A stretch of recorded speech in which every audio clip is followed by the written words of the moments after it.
Uganda ey'enkya.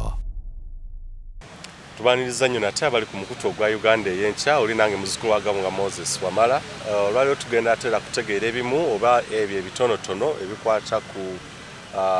Kigunddu eyabadde councillor wa Kazo Angola eyabadde munnakibiina kya National Unity Platform yafiiridde mu Kabenje eyabadde bagenda ku campaign trail mu Omoro. Tutegeere bimukwata ababadde no mu Kabenje akwaddemu abawera mulimu ne bannamawulire abafunye ebisago omuli n'owa BBS Telefina Kitamirike. So tugenda kubeera nga tutegeera political journey and other things you need to know in regards to omukulu ono eyavudde mu bulamu bw'ensi n'okuwayaamuuko ne muganda wange Ali Ssenkunda y'omu ku abo abadde nnyo ku lusegere lw'omukulu ono saako n'okubeera mu kanso y'emu nga baweereza bonna ku division ey'Ekawempe wali eri. Muganda wange obulamu buli butya era nga kitale nnyo ekyokufiirwa munnammwe ate? Alhamdulillah, twebaza Katonda oyo akyatwazise ku bulamu. Yes. Kubanga kama Katonda oyo yalina enteekateeka zaffe. Ffe abali wano n'abatulaba eyo tekuli alina program ku bulamu bwe. Yes. Naye olw'okuba Mukama Katonda alina program ey'obulamu bwaffe, ensonga lwaki ffe tukyaliwo naye ng'ate bannaffe batugenzeeko. Yes. Twala omukisa guno okubabuuzaako mwenna abatulaba era n'okubajjukiza nti ffe mu Busiraamu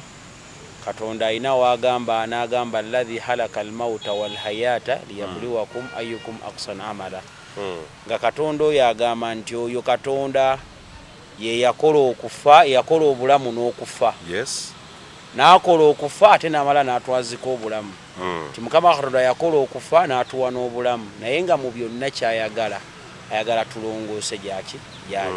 Yes. So nga bannakawempe bannakazangola tuli bennyamivu nnyo olwokyatuusewo ku lwa muganda waffe. Naye ate tusigala tuli bagumu olw'okuba Katonda oyo yennyini yatuwa muganda waffe Yakub ate yennyini yakitulambika dda n'akitugamba nti yatuwa obulamu ate ye yateekawo n'okufa. So tuli bamativu nnyo ne Katonda kye yasazeewo. Ebitonotono ebikwata ku muganda Yakub byebiriwa Kigunddu? Kigunddu Yakub abadde omuvubuka atuuse emyaka ng'akuliridde. Kuba Yakub abadde musajja mukozi era Yakubu abadde musajja mutembeeyi, bano abatembeeyi b'engatto nti agula engatto ze n'azitambuza ku byalo. Kyova olaba buli kyalo kyonna ekyabadde kyetolodde Kawempe kyabadde kimanyi Yakubu n'okusukkawo kubanga abadde muntu wadde yafuuka kansala naye teyava ku mulimu gwe, yasigala akola omulimu gwe, yasigala aweereza abantu. So omukulu Yakub yajja kino kibadde kisanja kye kisoose mu division y'e Kawempe, yajjira ku kibiina kya National Unity Platform era yali surprised nnyo okubanga ekibiina kyakkiriza ne kimuwa ticket. Kubanga ye mu ntandikwa yalagenda kujjira ku kibiina kirala naye National Unity Platform bwe yajja n'agenda n'agijoyininga ate nga musajja muntu mulamu, musajja abadde omusiraamu owannamaddala. Lwakuba bannaffe abalala bagamba nti tulinamu abatabuliki, ffenna tuli basiraamu naye waliwo bayita abatabuliki, abadde musajja omusiraamu ate nga mutabuliki. Naye ng'era ayagala nnyo eddiini ye. Yakubu n'aparticipatinga mu process ya National Unity Platform okubanga aweebwa kaadi okubanga akiikirira abantu b'e Kazangola. Era Yakubu abadde tannaweza mwaka mu kanso y'e Kawempe kubanga tugenda weza omwaka mu mwezi ogw'omusanvu kuba we twatandika okutuula mu kanso zaffe. Bwabadde agenda okweza omwaka naye nga Katonda bw'akola entegeka ye, Yakubu abadde musajja mufumbo ng'alina omukyalo omu n'abaana 8. Era abaana abo bonna babadde babeera mu maka ga Yakubu mu Kazangola. Omwana w'omukulu gw'abadde alina omuwala abadde mu myaka 17 era nga yakagiweza buweza era omwana mwamulaba ku mawulire yafeintinga twatuze n'okuziika taata ng'omwana akyali mu ddwaliro. So kibi nnyo kuba Yakubu omwana asembayo buto gwe yalese ali mu myaka 4 bwe yabadde alese naye nga Katonda bwakola entegeka ze bwatyo bwe yategekedde entegeka. Ne tusaba Mukama Katonda asasire muganda waffe Yakubu fenga mu division ya capital kwena mujjukirako ebintu bingi. Mu bintu ebimu bye twalina okusookera ddala twalina akalulu kaba speakers. Yes. Yakubu oyo y'omu ku baavaayo kino era nsaba Allah ow'ekisa amuwerekejjana y'omu ku baavaayo manyi mu council omwo speaker bw'abajja oba ne ba deputy speaker bayimirira musituka ne muyimirira. Yakubu twali twakamala okuyanga kaluka aba speaker mukulu wa Kampulira Justice speaker waffe ow'Ekawempe. Yakubu yamubuuza ekibuuzo n'amugamba ngenda kukuwagira ku bwa speaker naye nkusaba ekintu kimu olw'ekitiibwa kye tuwa eddiini yaffe Busiraamu nsaba nze buli speaker bw'anaayingira oba bakansala abasiraamu bwe babanga batudde tobakubanga fine togamba nti bakudisrespect nze kubanga ffe mu ddiini yaffe ey'Obusiraamu tusitukira ku muntu ng'amaze kufa nga baleese mulambo gwe. Era nayagala nnyo speaker w'Ekawempe mukulu Justice yakkiriza n'amugamba nti sikiinaako buzibu. Era Yakubu mu kanso y'Ekawempe speaker ne deputy ne tiimu ye webeeyingira Yakubu abadde asigala atuula wansi naye ekyo yakikola lwakuba yali awo eddiini ye ekitiibwa. Lwakuba yali awo eddiini ye ekitiibwa ate yayagala nnyo okuteekawo enkolagana n'abantu. Mu byo tujjukirako Yakubu y'omu ku bantu abadde bayisizza ebibiina mu Kawempe awo emabega twayisizza ebibiina 40 ebibiina community based organization kubanga ziweebwako support. Mu KCC tulina program yetukola CDD funds ziyambako community organizations ezibeera mu community wabawo programu ezibeerawo ne tubeera nga tusupportinga abantu abo kubanga babaako sente ze bafuna kubanga bongera mu projects zaabwe ze bakola. Mukulu Yakub y'omu ku baavuddeyo ne babanga abayisa ebibiina ebyo era waaliwo ebibiina kubanga abadde atuula ku komiti ya gender komiti ya gender kuba yevunaanyizibwa kwebera. Mukulu Yakubu akoze omulimu ogw'amaanyi kubanga yatambula division ku division yatambula zoni ku zoni mu Kawempe okubanga alaba ebibiina ebyo bituufu bye birina okubanga bifuna. Yakubu agenda kwogerwako ebintu bingi agenda kusigala nga ajjukirwako ebintu bingi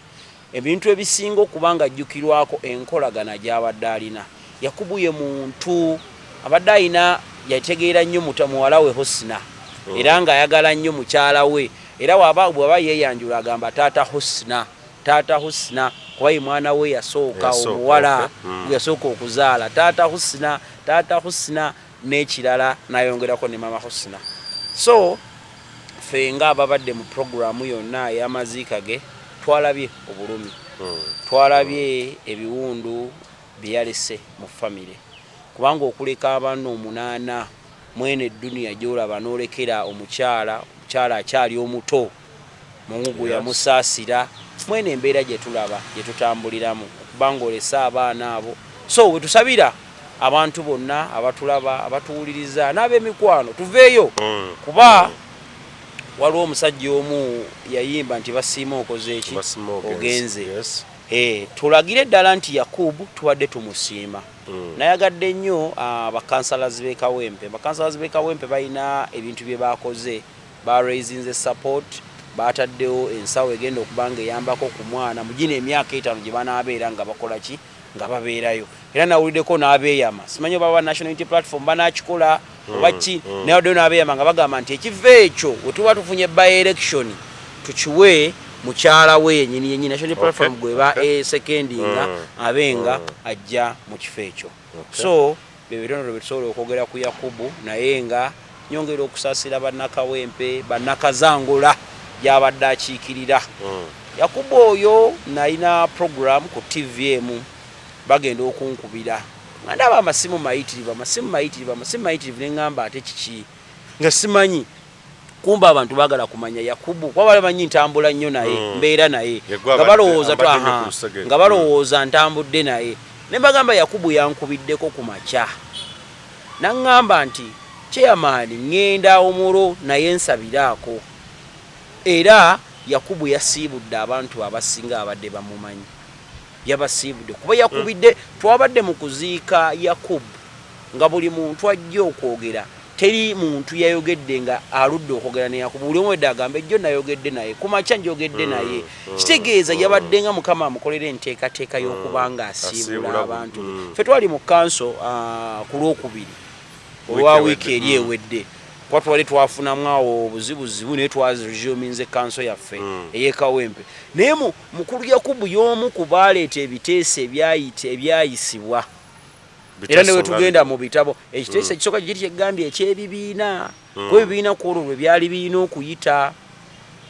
kwolwo bye byalina okuyita era y'omu ku baakola program eya tractors kubanga bakansa bona bali bakomplaininga tractors kasasiro y'omu ku baakola program egamba nti emmotoka zino ez'akasasiro leka zibeere nga buli luvannyuma tukola programu nti ku lunaku bwe luti zigenda kubeera Kanyanya ku lunaku bwe luti zigenda kubeera mu Kazangolo olunaku bwe luti zigenda kubeera Bwayise olunaku bwe luti era yavaayo lumu ne programu ennungi ne bakansala ne bagitebolinga bulungi nnyo era ntulabanga kijja kubanga kiyisibwa so tuli bennyamivu nnyo era tugenda kumwera kumpi buli omu ng'agenda Omoro yagenda okugenda Omoro mu bantu abali active before nga Yakubu tannaba kufa ku Lwokubiri olwo yambuuza ekibuuzo n'aŋŋamba Ali onsobola okunziika ago ge maanyi agali Katonda Yakubu yambuuza ekibuuzo ekyo ne mugamba lwaki n'aŋŋamba nedda mbuuza bubuuza ku mbeera eno gye tulaba mu dduniya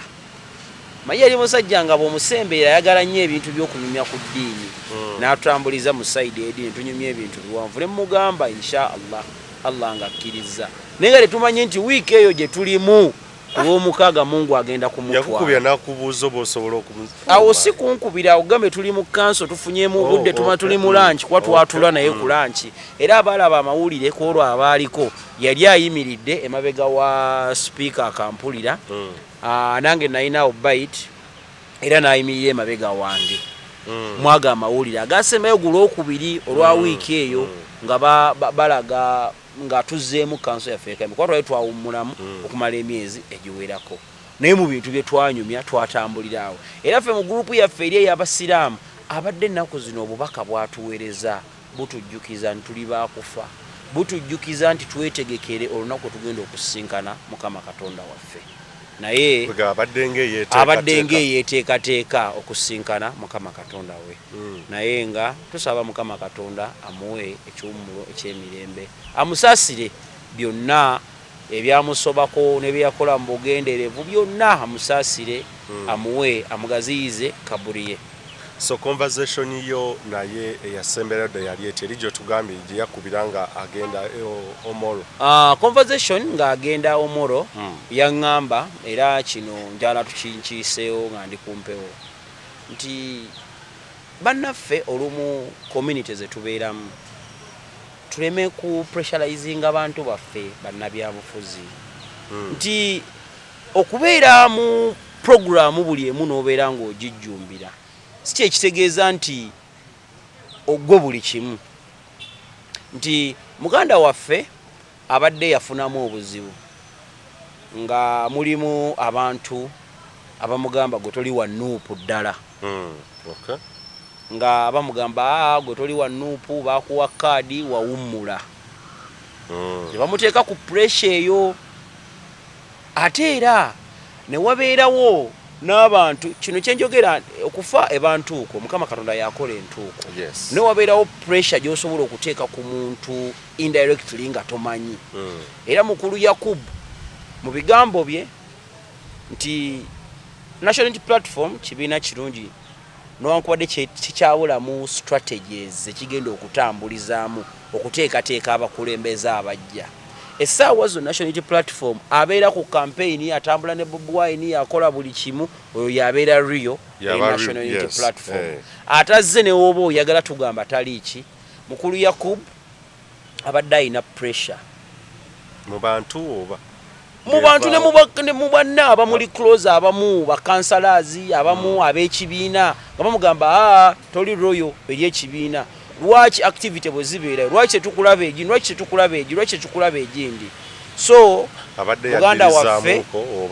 muganda waffe yayagadde okubanga alaga abantu nti wa kibiina ddala era y'ensonga lwaki yatambudde n'abanga agenda ne bammemba ogenda omoro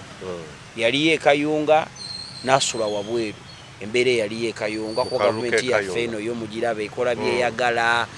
byeyagala buli kifo erabanga bulamu naye nayo yerabidde nti olunaku lugenda kuba lumu Mukama Katonda nabo abatuuseeko nga kyatusiza ku muganda waffe Yakub Dibu kiri alese basically mu leadership ye Kawempe Yakub atukubye enchukwe ekisookera ddala yabadde omukulembeze asoose mu byafaayo by'e Kawempe okufa atannamalako kisanja kye kyamulondebwa eyo enchukwe y'amaanyi era bakansala bonna ab'e Kawempe nabalaba nga bonna bennyamivu bonna banakuwavu alese eddibu ey'okubanga y'omu ku bakulembeze adde bakulembera bakansala abasiraamu nga ye imaamu w'abakansala abasiraamu eryo ddibu nalyo kkulu nnyo alese eddibu ery'abannakazangula babadde akiikirira abaavaayo ne bagamba tuli mabega wa Yakub ku bantu abaali beesimbyewo omwenda n'omusobyo twagalabyeko nga baliwo mwenda twabadde mu kuzika tebetubala ne baŋŋambi babadde basukkanamu abamwesimbako naye aba ne bagamba tuli mabegawo ate abantu babadde bayina ebintu kubanga Yakubu abadde ne pulaani ye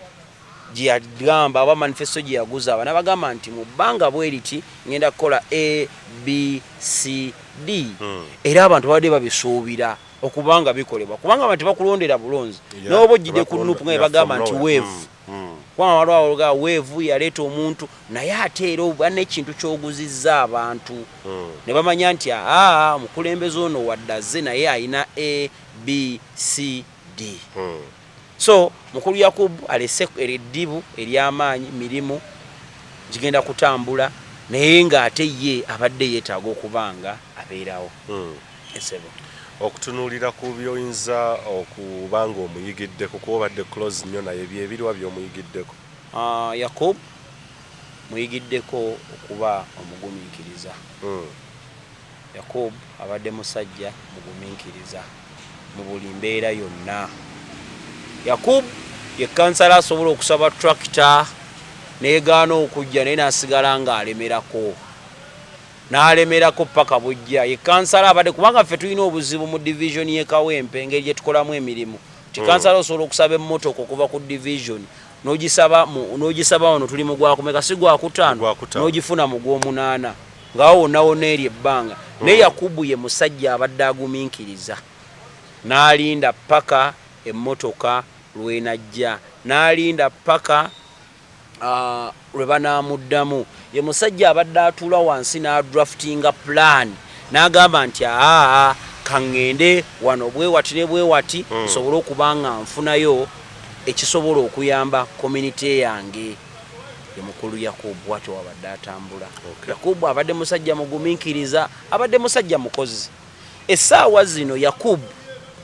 abadde amanyibbwa abantu ninga bamumanyi nga mutembeeyi obadde okimanyi n'essaawa z'obadde abadde tamanyi nti Yakubu kansala nga buli kubanga abadde teyava ku mulimu gwe ogw'obutembeeyi okutembeeya engatto ze nze Yakubu namumanya tetunayigirana mu bino bya kansala nga nkyabeerawo omulago ng'ajja n'atuguza engatto ne baganda bange ne abaana bange ne basisita bange ng'atuguza engatto ezo sikoola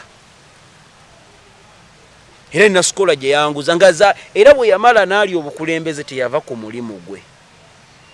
kubanga nga asigadde agukola kubanga mu ntandiko Yakubu yali atunda butabo naye buno butabo buyasaluna mulimu yasaluna okuyigiriza abantu entamu eddiini misaalo nkoofiira Yakubu gwe gwali omulimu gwe nakutunda irimu banazijja boolaba ne rediyo n'ateekamu inna alhamdulillah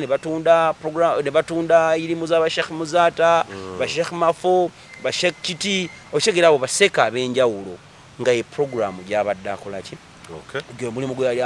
akola n'amala na upgradinga n'ajja ku butembeeyi bw'okutunda engatto sikoola era Yakubu y'omu ku babadde baguza abantu abaana engatto eziri original Ninge era yagamba tagenda kuva mu butembeeyi. Newe bamulonda era abadde asigala mutembeeyi. Kuba n'olunaku nga tuvudde mu kanso olunaku olwaddako ku Lwokusatu yaddayo ku mulimu gwe, ku Lwokuna n'addayo ku mulimu gwe, ne ku Lwokutaano n'addayo ku mulimu gwe gw'obutembeeyi, nga ku Lwomukaaga Mungu ayina enteekateeka. Natuuse ewaka nga bantu batulaga nga agenda kusiibula, bwe yafukamirawo wansi mu luggya n'agamba ngenda omulwo, ne bannaye munsabire Mukama nsobozese enkomewo. Kivula atwegendereze nnyo Mukama Katonda ono atwogeza, ate luno olulimi luyina Mukama asobola okubaako kyakuyisaako ku bulamu bwo naye nga tomanyi lwaki kizze. Bandaze baganda be famire ng'eri mu nnaku babazaala abaana 11. Bawadde wasigadde abaana 8.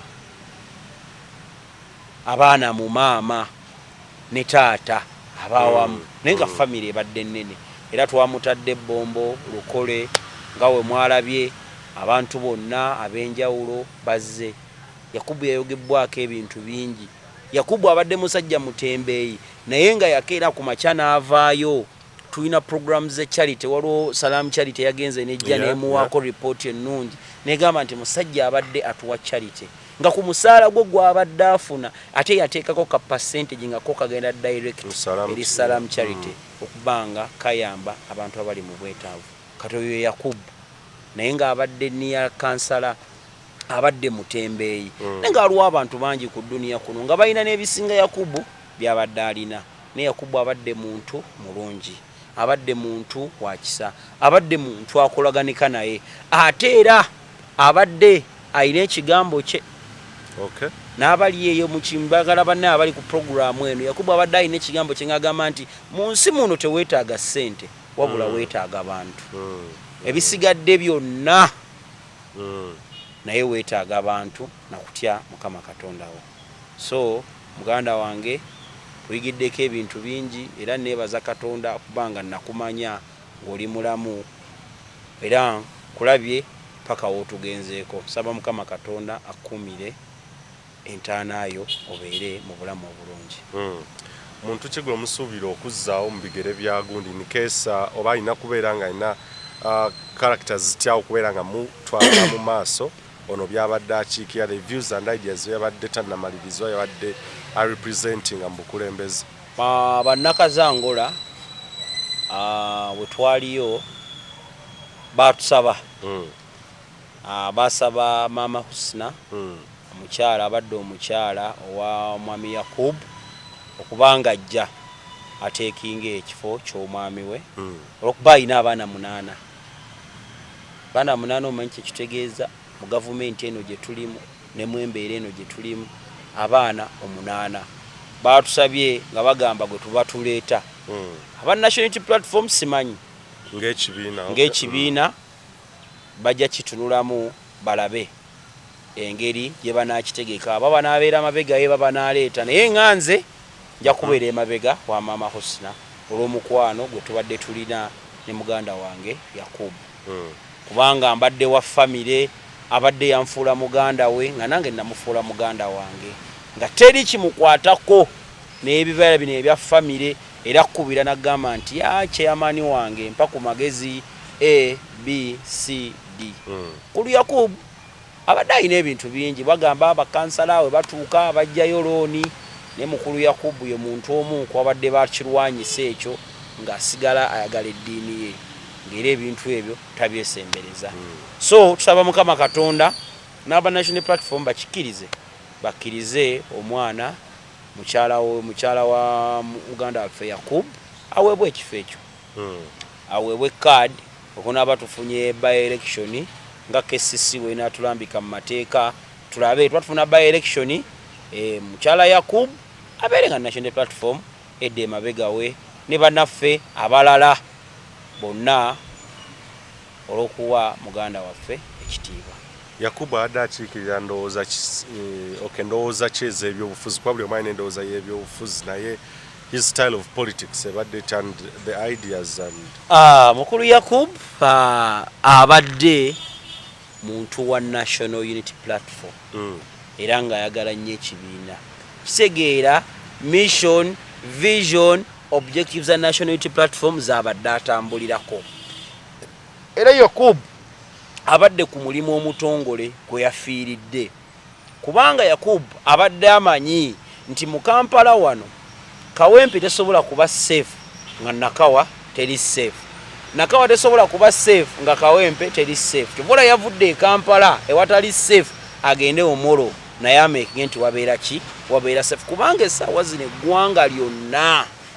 teriri safe olw'obukulembeze bwe tulina. Okay. Era Yakubu yensonga lwaki yavaayo n'agamba nti naffe tusobola. Mwami Kyagulanyi Robert, president wa National Unity Platform, yagamba nti yayina n'agamba nti njagala tube mu ggwanga etto naye nga tulowooza ng'abakulu. Nti mukulu Yakubu yafunanga message n'apikinga n'agamba nti wadde naffe tuli batebe, kuba mukulu Yakubu we tulina demonstration gye twakola nga bajjayo abatembeeye Kawempe, mukulu Yakubu wamulaba naye nga bagamba abo bakansala bannabyabufuzi bakola byabufuzi naye nga tulinamu ate muki omutembeeyo wa ddala. Naye nga avaayo ayogera nti National Unity Platform erina ekintu kyeyakola nti yaleeta abantu nga emirimu gavumenti gyenyigiriza mwe bava. Kyovula gwe sooka oddeyo olabe bakansala batembeeyi, bakansala bakimi b'amazzi ku kyalo, bakansala babadde na buduuka, bantu ba wansi tibe yaleeta era barepresenting ekyo kye bali eri community. Kubanga kati tusobola kuleeta eri muntu kuva eri atajja akiikirire bannamawulire. Ayina kubeerera mwayina kubeera mu ekyo nti National Platform kye yakola ereeta abantu kuva mu ekyo, buli omu n'abeera nga akiikirira ekyo kyayinako obumanyirivu. Esebo bubaka ki obusembayo bw'oyinza okulekera abatulaba? Obubaka obusembayo bwenjagala okulekera mwenna abatulaba nti tweteeketeeke. Okufa kujja kibwatukira, ate era teri agenda kumanya lwagenda kufa. Nze olunaku lwejjo nawonya accident awo waffe Kanyanya, twali twakava mu kuziika muganda waffe Yakubu, ndi awo tunyumyamu n'ababooda, kimotoka kyavudde eri waggulu ku kya Bahaayi nga tekisiba ne kijja ne kikoonaawo abantu ababooda mukyabantambuliza mu mipiira, nembeera ebbali nga olaba omuzindaalo guno nenzija wano, emmotoka yatuyise wano olunaku olwejjo. Saawa zabadde mu ssaawa 4 ez'okumakya. So okufa tugenda kujja lwebatukula, naye weetegese otya ti bino eby'omunsi tubibeeramu, twagala okuba obulungi, tukola buli kimu naye tugezeeko tukole n'omugugu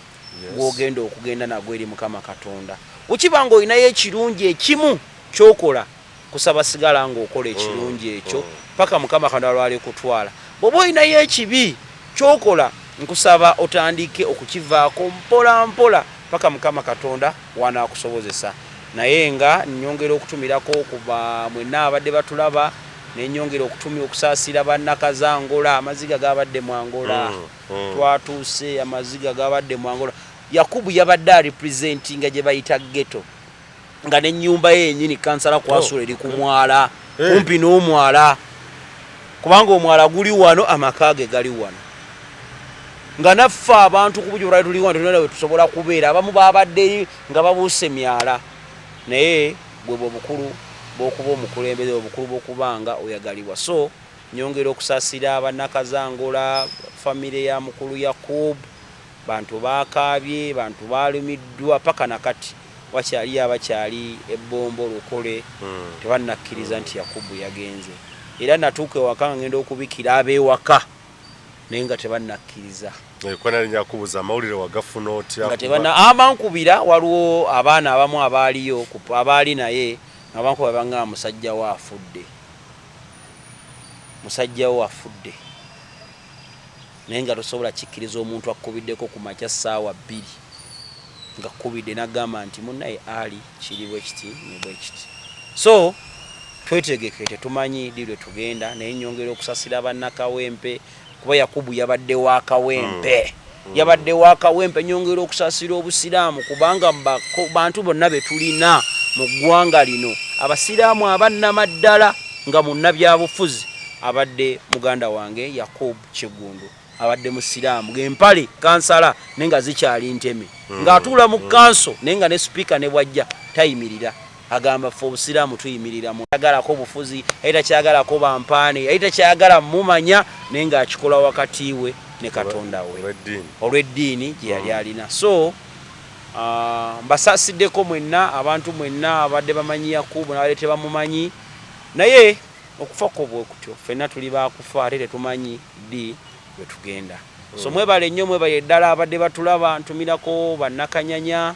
nentumirako abantu mwenna mu ggwanga lyonna abalaba programu yaffe eno eya Uganda ey'enkya era ne mbasaba twegattire wamu okubanga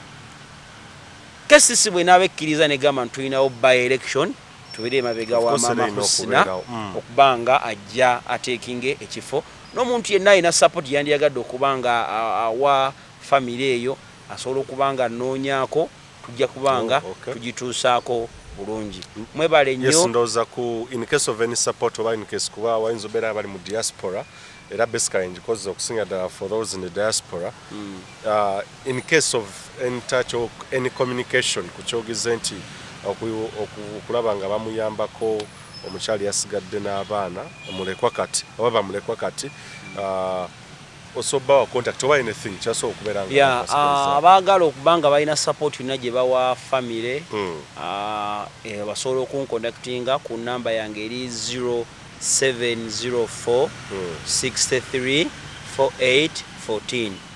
0704 63 48 14 ye namba yange obanga okontaktinga mbasobola okutuusa eri family bulungi nnyo neri abantu bonna kubanga mukulu Yakubu abaana abo 8 be yalese ng'ate n'olumu entegeka abadde sijja yakakolako ne bootuuke waka n'olaba kyabadde muntu wa bulijjo muntu w'abantu ba wansi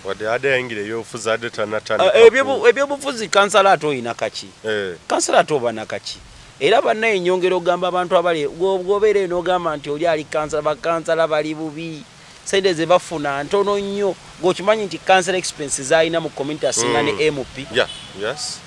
okubeera kansala obeera MP expense omusinga expense z'olina mu community omusinga kubanga obeera ku bantu abatandikirwa kati bali bamanyi ofunayo omusaala kale ze nkubuli okubeera kansala osethiri obeera chairman ero si one so ulira bade ndio bulira omugugu wejjusa okubeera nti alhamdulillah nebaza mukama katonda nebwe tugenda wali okigenda on ground n'essaawa zino gavumenti yaffe nga wetuvuga ne oba kansala olina kaki demands impitirivu economy z'abantu ate teri kisinga kuba kizibu ffe twajja mu bukulembeze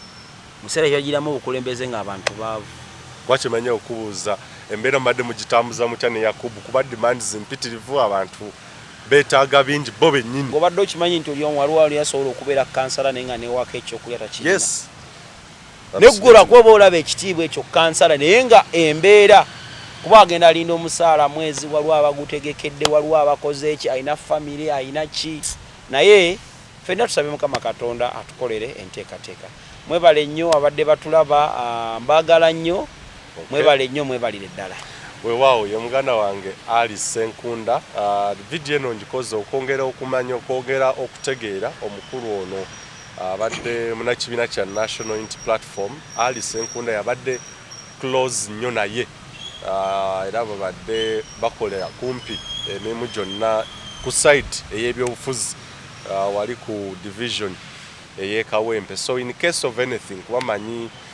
inzobeera yabali mu diaspora oba abanalaba programu eno in case of anything you can rend a heart you can rend a hand and a heart sobola okulaba nga ate family gyalese tubaako engeri gye tugikwasaganyizaako ba gye tugikwataganyizaako okulaba nga ate era byonna bigenda mu maaso nja kubeebaza ogoberedde omukutu saako n'okubeera nga ate era mu waayo akadde okulaba ebintu bye tukola atakumira mpeera batukumira Katonda kuba masomo ki Uganda y'enkya